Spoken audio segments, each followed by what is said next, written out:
What is emotion? Well, if we look at the Oxford Dictionary, emotions are a strong feeling such as love, fear, or anger, and it's the part of a person's character that consists of feelings.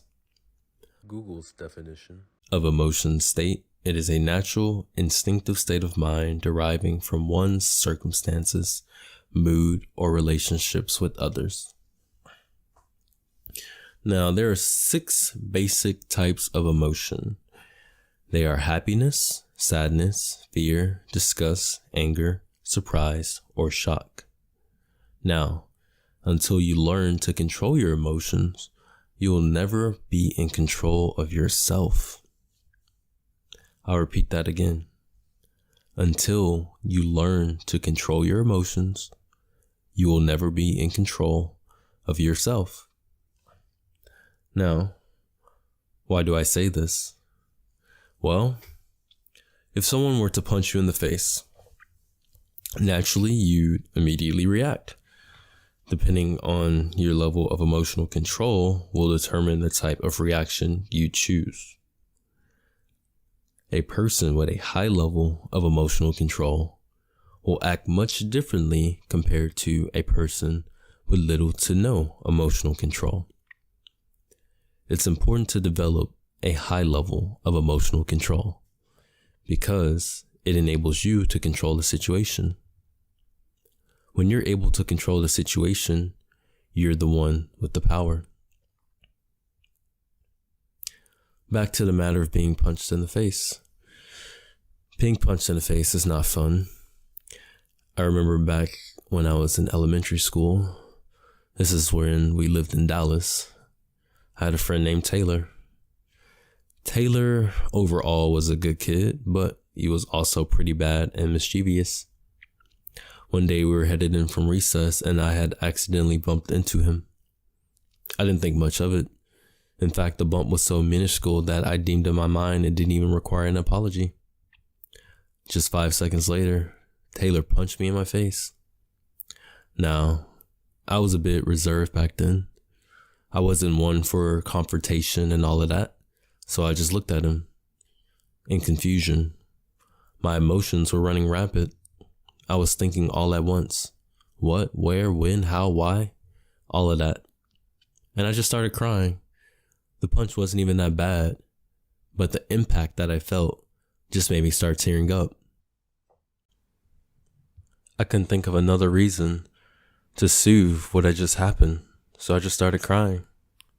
Now I know my reaction to this situation may be much different from what you may do. Some of you will be ready to square up right then and there, but in doing so, you forfeit all of your control to your opposition. Romans 12:9-21 states, "Love must be sincere. Hate what is evil, cling to what is good. Be devoted to one another in love. Honor one another above yourselves. Never be lacking in zeal, but keep your spiritual fervor, serving the Lord. Be joyful in hope, patient in affliction, faithful in prayer. Share with the Lord's people who are in need. Practice hospitality. Bless those who persecute you. Bless and do not curse. Rejoice with those who rejoice. Mourn with those who mourn. Live in harmony with one another. Do not be proud, but be willing to associate with people of low position. Do not be conceited. Do not repay anyone evil for evil. Be careful to do what is right in the eyes of everyone. If it is possible, as far as it depends on you, live at peace with everyone. Do not take revenge, my dear friends, but leave room for God's wrath, for it is written, 'It is mine to avenge. I will repay,' says the Lord. On the contrary, if your enemy is hungry, feed him. If he is thirsty, give him something to drink. In doing this, you will heap burning coals on his head. Do not be overcome by evil, but overcome evil with good." You've all heard the tale of Jesus walking on water. If you dig deeper, that was a story of emotional control. You see, the ocean waves are like our emotions. They go up and down. We can be happy, we can be angry, sad, whatever the case may be. With such fluctuations and attitudes, we aren't calm inside. You see, Jesus, he was calm inside because he walked on top of his emotions. To walk like Jesus is to think before you speak, think before you act. This is how you walk on water.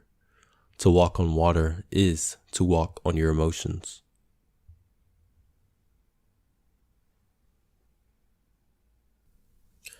You see, because when you're still, when you're calm inside, when you're not fluctuating and going up and down, you're able to think clearly and choose the best course of action for the situation at hand. This is very, very, very important. You do not want to be a person who acts from emotion. You want to be a person that acts from logic and reason. And in order to do that, you must put your emotions aside. They must be still, they must be calm so that you are the ruler over your emotions and your emotions aren't the ruler over you.